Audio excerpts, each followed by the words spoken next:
大家好，我是小妍，欢迎收看我的爱心食谱。这期跟你分享造型讨喜、味道香甜、口感松软的金瓜马来糕。我们开始制作吧。我们先来处理金瓜，将金瓜的皮和籽去掉。用不同品种和不同熟度的金瓜做出来的颜色会有深浅的差别哦。然后切成小块，我们需要用到100克的金瓜果肉，放进上气的蒸锅中火蒸10分钟，或直到软为止。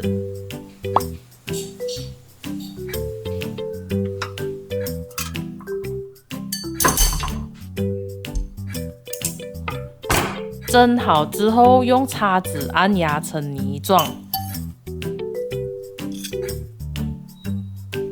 然后放凉备用。接着我们就来调面糊，1/4茶匙盐，25克玉米油，50克白糖，50克清水，50克浓椰浆和2粒鸡蛋。先将这些食材倒进一个大碗里，混合均匀。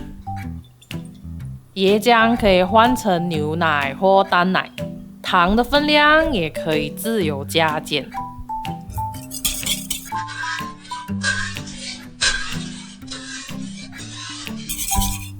混合好了之后，将2克的鸡茸酵母加进110克的中筋面粉，混合均匀。这样可以让酵母散开来，避免加进液体食材的时候结块。然后一边加入一边搅拌，大约分3次这样。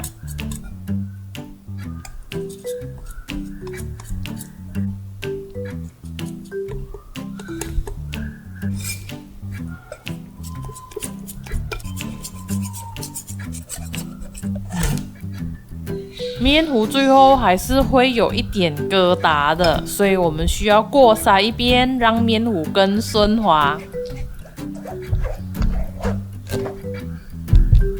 过筛好了之后，把凉凉的金瓜泥加进去，搅拌均匀。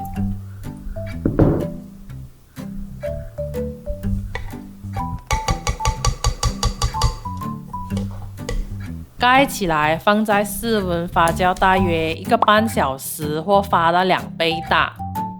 在发酵的期间，先把模具准备好。我用的是6×3cm 的 silicone 金瓜模具。我顺便测试一下，只在3个模具上涂油，而其他的是完全干净无油的。等蒸好后，我们来看测试结果。关于模具的问题，我后面也会有更多的解说。面糊发酵到位后，就加入2克的泡打粉，记得要过筛进去哦，因为泡打粉有很多小结块，没过筛会导致蒸出来的蛋糕有斑点。这面糊的分量大约可以做12个小蛋糕，装到大约8分满，这样就可以了。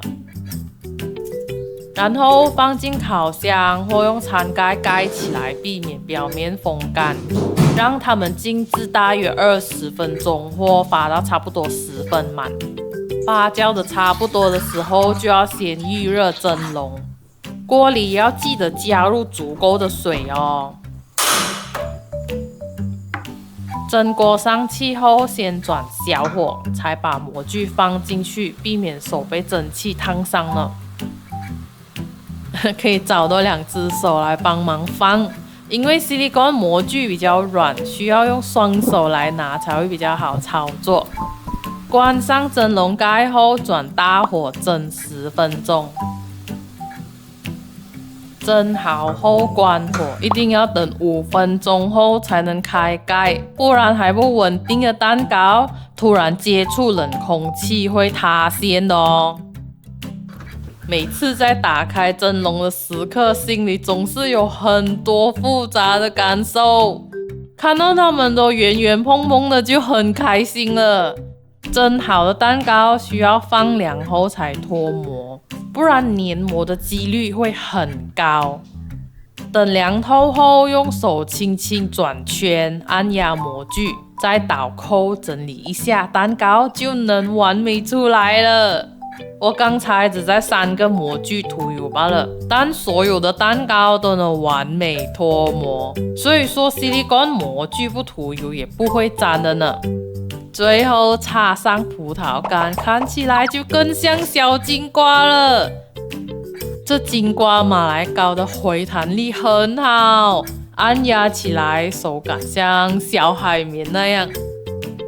切开来给你看看里面的组织。这款小金瓜马来糕制作简单，造型又讨喜，赶紧把食谱收藏起来吧。接下来分享一些我的制作心得。这次的马来糕我用到之前做白糖糕的方法，就是装模后放置，让它再稍微发酵一下才蒸，这样能让它吃起来更松软。你可以看一下这个对比，有再次发酵的气孔会比较大，吃起来比较弹牙和松软，而一次发酵的气孔会比较小，吃起来比较扎实一点。看你喜欢怎样的口感咯。不过这个方式必须要够粘稠的面糊才能哦，不然面粉会沉淀哦。如果不要用酵母，只用泡打粉的话，可以吗？如果不想等那么久，又对酵母风味没有情有独钟的话，也可以直接加入双倍的泡打粉，然后就装模拿去蒸。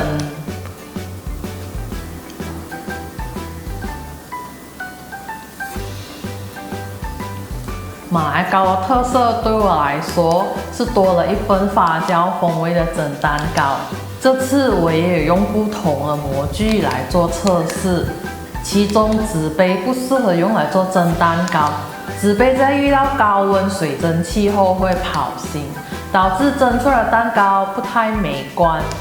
而铝杯的呢就比较难脱模，所以最后我选择了 silicone 的模具。它有纸杯的柔软性，又不粘膜，还可以重复使用的。